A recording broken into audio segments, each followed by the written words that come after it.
Hi, Tony from All the Remote Things here again. And today I am blessed to have the guys from across the ditch, so to speak, from the Intent-Based Institute Leadership crew. We've got Horia and Aldo. How are you, gentlemen? Awesome, Tony. Thank you for having us. Hi from a freezing Wellington this morning. So for those that are watching, we're talking New Zealand. We'll talk about across the ditch because I'm in Australia and they're sitting in New Zealand. But fantastic to have you. Firstly, I might just ask you, gentlemen, just to introduce yourselves and where you come from and your background a little bit. Aldo, would you like to start with that conversation? I knew you were going to go alphabetically here, Tony. So, okay, I'm Aldo, and as you can hear from my accent, I'm not a local Kiwi, but I am a naturalized Kiwi. I spent a lot of time earlier in my career in South Africa and in the UK. And about 7 years ago, I immigrated to New Zealand. So in that time, I cut my teeth in technology world. I was a junior programmer. Then I became all sorts of different, I was called all sorts of different things in the testing world, and I've moved out of testing into the people dimension of getting software delivered, etc. So that's that. Brilliant. And yourself, Horia? Well, I have a peculiar history. I grew up in Romania. The name would not really indicate, because Horia Slușanschi, that sounds Polish, right? But that's what the Austrians wanted you to believe 300 years ago. So they went to City Hall and changed everybody's names. There are no Sluszanskis in Poland. It's not a Polish name. So I grew up in Romania, had a really interesting childhood in a, shall we say, communist regime, learning how not to do leadership, if you will, daily sort of explorations of the father of the nation, this, and the mother of the nation, that, and everybody knows it's utter rubbish. Therefore, you learn a very deep ingrained sense of what is truthful and effective and what, nah, that doesn't work at all. So I was very fortunate to be welcomed into a small cross-functional high-performance team of research and development engineers. So I learned very deep technical things in a manner that is very interested in achieving excellence and doing great things and taking pride in one's professionalism and so on.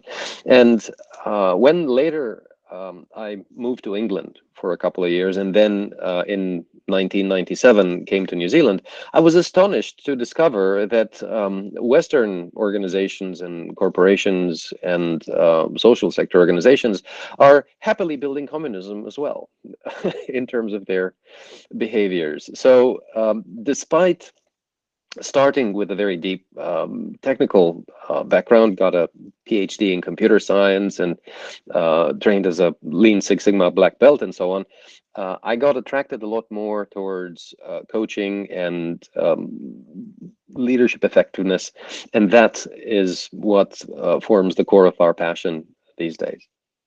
Yeah, the reason I really wanted to have your backgrounds come to the fore, because, you know, much like myself, I started off in software as well. So it's interesting we all started off there.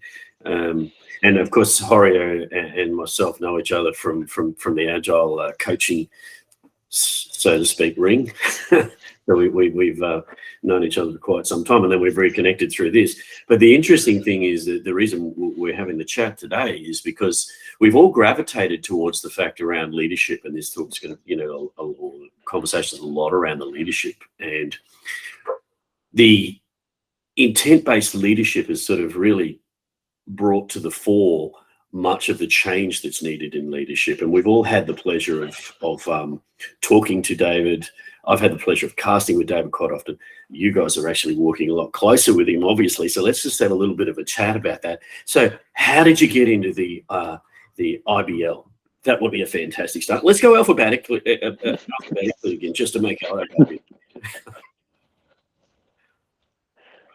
Oh, you're on mute there, my friend. So we've got the Sorry. That's all right. That's the phrase of 21, 22, Yeah. isn't it? You're on mute.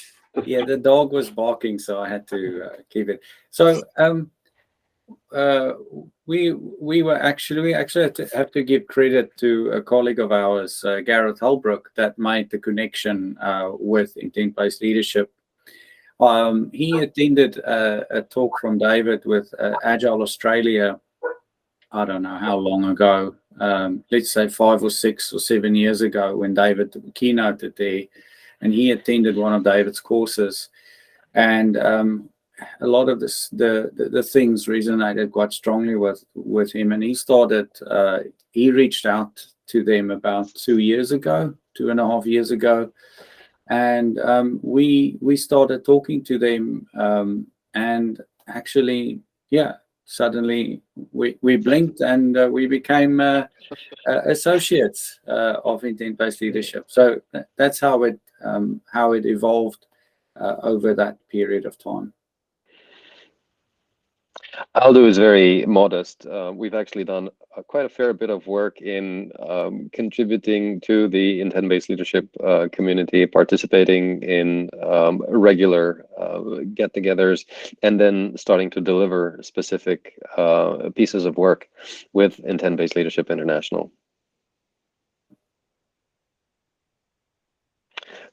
Tony, you're the one on mute now. Well, that's really interesting, isn't it? Host of the cast on mute, and you know why? It was because there was a dog barking in the background. So we're all going very well.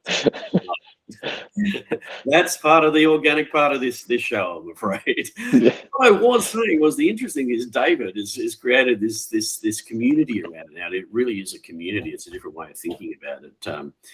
Talk to me a little bit about the Intent-Based Leadership International and how it works. That'd be great for people to hear about, I think, Horia. Right. Well, one thing that I would like to emphasize is we talk about intent-based leadership as if we know what we're talking about. And we may well be knowing what we're talking about, but I'm not sure many of our audience are equally familiar with what intent-based leadership is all about. And why do we call it intent-based leadership? What's this bit intent? Because the word intent is not something you find very often in common language, and therefore some of it may be lost on people. Well, the idea with intent is, if you think deeply about what intent is and intention, it is essentially the core motivation, the core factor that drives action. First, you intend something, then you think about it. You don't start thinking randomly about things. You have an intention of some sort, and that intention gives rise to reason, directs the focus of emotion, and therefore that triggers action and activity and outcome. So intent-based leadership is based on an observation that if I am the boss and you are a follower, and I just tell you what to do, in other words, I'm bulldozing over your own insights, your own awareness, your own skills, your own capability. I'm essentially running over, flattening over any of your initiative, any of your capability to contribute. And that is very harmful, particularly when things are risky, when things are challenging. Not a good thing to do. Far more effective is to develop an understanding of each other's intentions. Here's what I'm intending to achieve as a leader. Here's my intention. And then you, as a fellow contributor, can say, I understand. If we were to go in that direction, if that's your intention, then here's what I think I can contribute. Here's what I'd like to do. Here's what my intention is to contribute to achieving that overall leadership intention. And that's the essence of intent-based leadership, sharing intention and transforming ourselves from here's a leader, here's a follower, into a leader-leader setup where we can take turns, and depending on who's closest to the optimum insight, that person can actually take the lead to say, right, here's why I think this intention is more effective. What say you? And then everybody can actually join in, and we can develop much better and much more effective execution, and therefore, as a result, much better leadership. And let's dig into that just a little deeper. Mm. And there's very deep we could go. However, what I see, across the world, and I know that you see that as well, is that whilst that sounds very simple, that's quite a seismic shift for organisations and leaders that have been embedded in the term of leadership that they've been taught, right? Yep. And Yep. because of that, it is quite a seismic shift. Now, when I talk to people about that intent-based leadership or leading with intent, they get it. They get the idea, but they don't get the how. Yeah. And they don't get the how do I translate that. So I'm interested in how you're working with that and your experiences in that and what you're seeing and hearing in that. Yourself or Horia? Let me propose a very simple exercise. Supposing you're having the ability to go to a restaurant. Yeah. I know that in some geographies, getting to restaurants is still a bit of a challenge, but imagine you could attend a restaurant. What would happen if you would form some rapport with the person that's preparing to serve you, and you would ask them, look, within this particular budget, I would like for you to select for me what do you think would be an excellent meal? In other words, I don't want to tell you what to feed me. I want you to propose for me something that could be a wonderful experience. Because I look at all of these yummy things, but I'm not entirely sure what I should choose. I'd rather you choose for me. And then you see what that leads to. Notice the reaction that people have. Notice the reaction that you have. How comfortable do you feel in letting go of your need to control your calorie intake or specific choice of nutrition and so on? Sure, if you have certain restrictions, you might say, look, I want it to be a healthier alternative, or I'm working within this kind of calorie budget as well. That's perfectly fine as well. Or you might say, oh, I have an allergy of some sort. Sure, by all means. I'm not saying go and make it risky for your health. Yeah. Right? That's not what I'm suggesting. What I'm suggesting is exercise this ability to connect with the other person, because firstly, you can't push this unwillingly on the other person, right? They have to be willing to participate, right? You have to build some rapport with them first to say, how comfortable would you be to make that recommendation, and then see what happens. Yeah, and do that 3, 4, 5 times and see how that develops, because that gives you then, as a leader, the ability to learn to listen first rather than anchoring conversation. So rather than coming into the session and say, okay, everybody, here's what we're doing. As soon as you've done that, everybody else will then shift their perspective, they'll reframe their attitudes, they will wish to comply. Hardly any of us is courageous enough to put their hand up and say, boss, you're full of shit. That's not a good idea. No. Yeah? For the record, we're not recommending that to anyone. No, and that's the thing.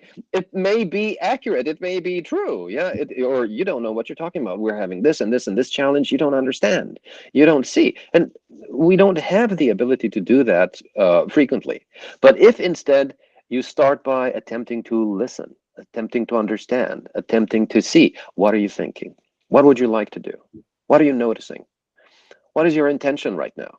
What are you hoping to achieve? And then once I understand you really well, then I can frame and confirm that understanding with you in your terms. Then you go, yeah, boss, you really pay attention. You really understand. You're really on it. And then you can essentially then clarify and say, however, here's what I'm actually intending to achieve. And here's what I'm hoping we might. And that then generates insight. And then you achieve a really good win-win outcome. You achieve actual synergy. With that said, we have to just also, there's a very real possibility that in many contexts or many organizations, we work with people that's highly skilled. So if we are a leader or a decision maker, we may not have the technical know-how for that decisions that needs to be made. And this example that Horia has used with the restaurant is the best technical know-how sits in the actual kitchen in order to know how, I don't know, how the flavors fuse together into this wonderful experience. So the best person to actually ask is the person that is at the coalface, that has got the best knowledge about that specific situation. In many cases, so David talks about a know-all, tell-all leader.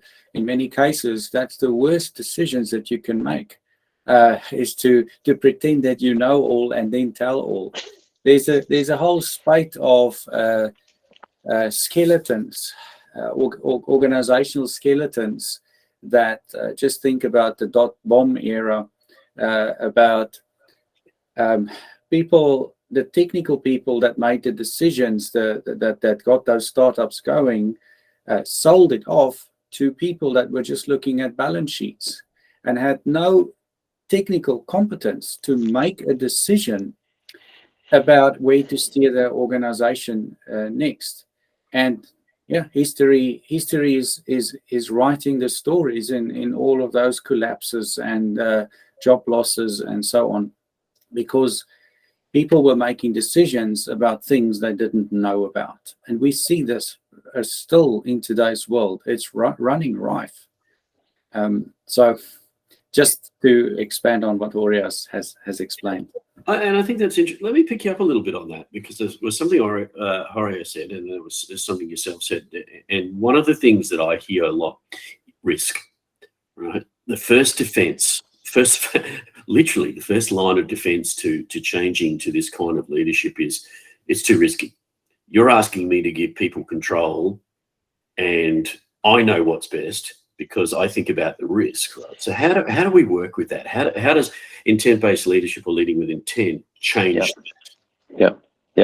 There's actually a very good tool that we use for that, and that has to do with how do we pay attention and what do we focus on. Imagine, for instance, that just as you say, I abdicate responsibility and say, guys, you're empowered. Go do stuff. We hear about all this fabulous empowerment. You're empowered. Just make the decisions. That is potentially going way too far, because if I let go of control completely, how do I know that the people that I'm letting go of have good clarity of what we're attempting to achieve? How do I know that for a fact? And also, how do I know that they have the competence to achieve it really well and really effectively? So unless I keep close attention on how capable are you? How effective is your skill? How well practiced is your discipline? How reliable are you in day-to-day operation? If I understand your competence and your ability, and if I also ensure that you have really good clarity of intention, you understand exactly what I'm hoping to achieve, what the intention is, then if we've built really good competence, really good clarity, then I can relax the control because it's safe. Because I know that you know what the intention is. I know I can rely on you because I can trust you, because you've proven to me time and time again, when I share an idea about this particular intention, you come through and it's awesome. The result is excellent. Therefore, I can trust you and I can be relaxed about how you want to do it, when do you want to do it, with which people. Do you need to be in this office or that office? Can you be working from home? It's perfectly fine. As long as you're achieving the relevant outcomes, I can trust you. It's not an issue. So the risk is not there, provided I've paid attention. So therefore, if I notice, oh, you don't know enough in that area, then I have to give you support and say, mate, let me explore how we can train you better in that area. How can we get you some mentoring, some coaching, some support? If I understand, oh, I expressed my intent in that area, but it wasn't clear enough. Obviously, I didn't explain it well enough. Let me try a different way. Right? So by building this better clarity, better competence, then we can actually relax the control. And that's the key for how do you do this? Because you're not going to be able to move the needle, boom, in one go. From today, I need to be involved in everything. I need to make all the decisions. And tomorrow, hey, I'm hands off. I'm kind of putting my oven mitts on. I'm not touching keyboards anymore. No. It doesn't work that way. Exactly. Yeah. And that also works both directions because it breaks down biases. And by systematically working in that way that Horia has described, you actually address the biases at play with decision makers. We do see, so when Horia and I work together, I'm usually the one that looks at the more glass half empty type elements, and Horia looks at the more glass half full elements. So, but what we do notice is as well, when it comes to those biases, it's driven by fear. I'm the one that's being responsible for landing this bird, or whatever the case the project is. So it's fear driven, that reaction, and that fuels the biases as well. So one of the biggest things in leadership and remote working is to break down biases as well, is that people are actually delivering, whereas the bias for some people in control is that if I can't see the work being done, it is not being done. That's a biased assumption being made. So the way that Horia explained that is systematically shifting from that mode to actually looking at an outcome or an outcome-based delivery. Then you don't need a desk in the office. You don't need to keep office hours. As long as you deliver, who cares? Yeah, so let's talk about that a little bit. It's nice that you've moved into that. Good little segue there. Obviously, talking on a remote podcast as well, or vodcast as well. The thing for me with that I see is, since we've moved into remote and hybrid, that is the thing where, even if you had leadership that was working in that intent-based leadership type mode, they have found themselves switching back into total command and control because of the hybrid remote thing, and people aren't at the desk, or people aren't where they can see them, or people are not in the building, or etc. And I've seen that, that struggle for leadership. I think in terms of, we know that, the workforce has struggled a little bit in the beginning, but I think everybody's adapted to that reasonably well within parameters, right? But leadership is still struggling with that change. How are you seeing that? How are you working with that in this? Because it's an interesting dynamic now. Did you ask me or Horia? Well, I was leaving it up to you, gentlemen. You can Aldo, you're alphabetically the first. We'll go with you. Okay. So Tony, in terms of that is, when I did my research on remote work as part of my master's thesis a few years ago, 10 years ago, one of the things that I came across in the work that was done about remote-only work environments that they've trialed with some American organizations is, the first thing that leaders need to do is to get rid of the biases of remote work equals skiving off. You get people that go, oh, you work remote, you took some time off, didn't you? Wink, wink. So just those little nudges, those little impressions that we get about remote work, that's one of the hardest things that we need to address in order to get rid of the biases that remote work equals skiving off. The next thing is being able to be put in a position where you and the people that you're leading are actually able to be clear about the outcomes that the person or the team need to achieve. If there are no clarity on outcomes, what people default to is measure hours. And that's the worst thing you can do, is measure the number of hours somebody spent on doing something and not pay attention to the quality or the actual value of the output that was delivered. And because that's a default that we fall back into, it also means that we need to work so much harder with the people that we're leading, or the people that we are responsible for, in order to understand what is the outcomes. Horia spoke about clarity, and we need to spend enough time getting clear about what does the outcomes mean. If we are going to storm the Bastille, what does that look like? We have to spend the time in actually understanding what that looks like. If we don't, people are going to make assumptions, and then we end up into the old mode of, oh, I can't trust these people, they never get me, etc. So those for me are two quite important things that you need to work on. Get rid of the biases, and also pay attention about how do you define the outcomes. There's something else I really want to touch on with that as well, which goes to a lot of leaders have seen obviously David's videos out there. Particularly the original one seems to be the flavor, of course. And what they miss in that, there's a piece in there around guide rails, right? Mm-hmm. Now, what I see is that guide rails have become hard concrete lists with ironclad, you will do this at this time and you will do that at this time. And that's not quite what we're talking about there. And particularly since the switch to remote and hybrid, because it's sort of a, okay, I am doing intent-based leadership, but here's my pseudo control mechanism, right? So, Horia, what's your thoughts on that? Are you seeing that? Are you dealing with that? Well, one way to think about this is as follows. Why is this happening? This is happening because quite a lot of people have achieved certain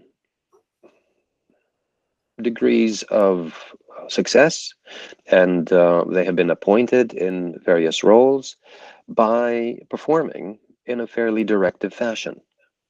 We have rewarded certain achievements based on profit metrics to say, oh, you made the numbers, wonderful.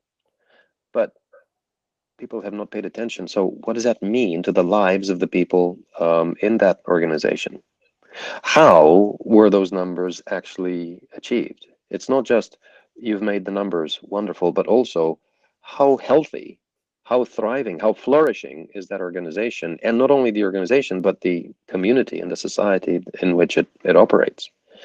So we've suffered quite a fair bit from our focus of attention being a little bit distracted, if you will. So when I think of myself, I'm a great leader because I give great direction and I make the numbers. Yeah, okay. It's perfectly fine to focus on achievement.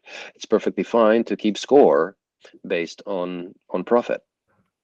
But how healthy is that? Is that enough?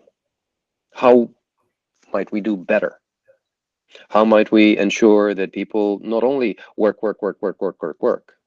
but also take time to reflect? That's the essence of David's second book, Leadership as Language. Yes. It's the basic idea of if you're keeping the wrong kind of attention, like unfortunately the captain did on the container ship El Faro, then you get blinkered and you sail straight into the eye of the hurricane and sink. Not a good idea. Yeah. So the key here is, how do we get better at practicing this leader approach? Well, the big insight is language is essential. So how do we speak to one another? How do we connect with one another? What do we pay attention to with one another? Well, that's highly influenced by the choice of words that we use and how we engage with one another. And the big insight here is we can act our way to better thinking. It is much harder to think our way into better action.